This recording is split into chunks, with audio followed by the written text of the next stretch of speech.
Dunia lagi heboh nih, gara-gara rilisnya dokumen rahasia Epstein. Wah, isinya apa aja ya? Yuk kita bedah bareng-bareng.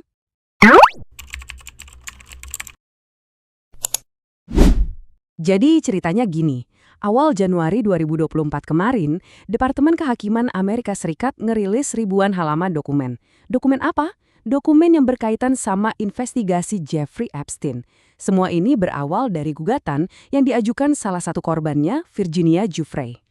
Nah, ini kan langsung bikin kita semua mikir ya, rahasia sededi apa sih yang ada di dalamnya?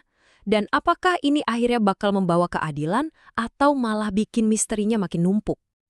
Oke, sebelum kita bongkar isinya lebih dalam, kita ingat-ingat dulu deh sebentar. Siapa sih sosok Jeffrey Epstein ini? Jadi Jeffrey Epstein ini, wah dia itu miliarder dengan koneksi kelas kakap. Ceritanya tahun 2008 dia udah pernah kena kasus, tapi hukumannya enteng banget cuma 13 bulan. Terus tahun 2019 dia ditangkap lagi.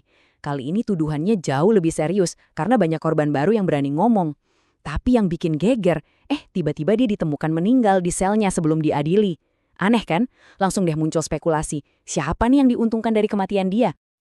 Oke, sekarang kita masuk ke bagian paling ditunggu-tunggu, nama-nama besar yang keseret dalam file-file ini. Siap-siap ya, daftarnya panjang, dari pemimpin negara sampai bos teknologi. Coba lihat deh daftar nama ini, gila kan? Ada Pangeran Andrew, katanya ada foto-foto baru dan email yang nunjukin Epstein nawarin dia buat kenalan sama perempuan Rusia. Terus ada Bill Clinton, yang fotonya di pesawat Lolita Express milik Epstein nunjukin hubungan mereka lebih dekat dari yang diakuin. Nama Donald Trump juga muncul, sekitar 1.800 kali, macam-macam dari soal pertemanan sampai jadi bahan gosip. Dan yang nggak kalah heboh, Elon Musk. Dulu ngakunya nggak dekat, email-email ini nunjukin sebaliknya. Nah ini nih salah satu bukti paling konkret yang bikin gempar. Coba baca kutipan ini. Ini dari email Elon Musk ke Jeffrey Epstein tahun 2012. Jelas banget kan dia nanya kapan pesta paling liar diadain di pulaunya Epstein? Ini jelas-jelas bertentangan sama klaim dia sebelumnya yang bilang nggak tertarik buat datang. Dan ternyata daftarnya nggak berhenti di situ loh. File-file ini juga nyeret nama-nama dari dunia hiburan kayak Woody Allen, pejabat tinggi PBB, bahkan sampai putri mahkota Norwegia. Ini menunjukin jaringannya Epstein tuh, luas dan dalam banget. Oke, kita udah bahas nama-namanya. Sekarang, kita masuk ke bagian yang lebih aneh, bahkan bisa dibilang gila. Siap-siap dengerin tuduhan-tuduhan paling liar yang ada di dokumen ini. Salah satu hal yang paling bikin penasaran itu soal dugaan adanya bahasa sandi.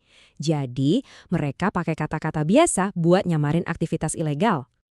Misalnya kata pizza. Kata ini muncul sekitar 900 kali di file-file ini. Anehnya konteksnya sering nggak nyambung.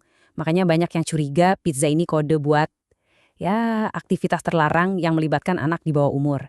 Sama juga kayak grape soda. Kata ini diduga kode lain karena kata grape dalam bahasa Inggris kalau diucapkan mirip dengan kata untuk penyerangan. Tapi tuduhannya nggak cuma seputar itu. Ada lagi yang skalanya jauh lebih gede dan lebih serius, yang berhubungan sama geopolitik. Jadi dengerin ini baik-baik.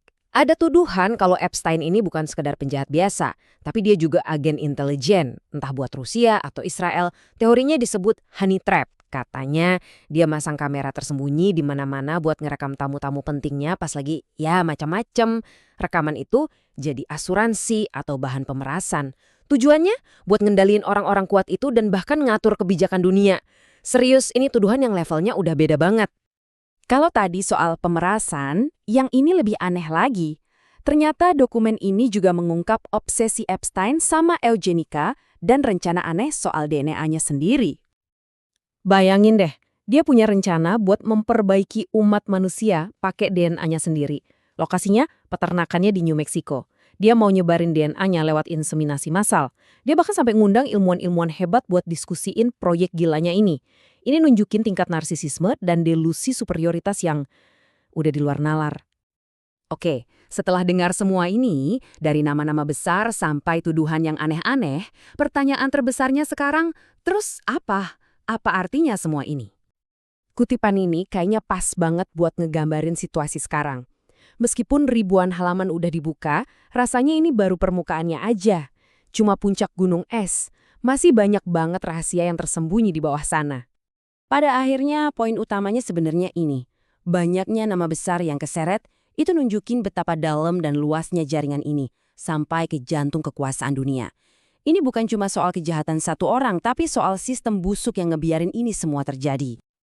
Jadi, kita tutup dengan satu pertanyaan penting.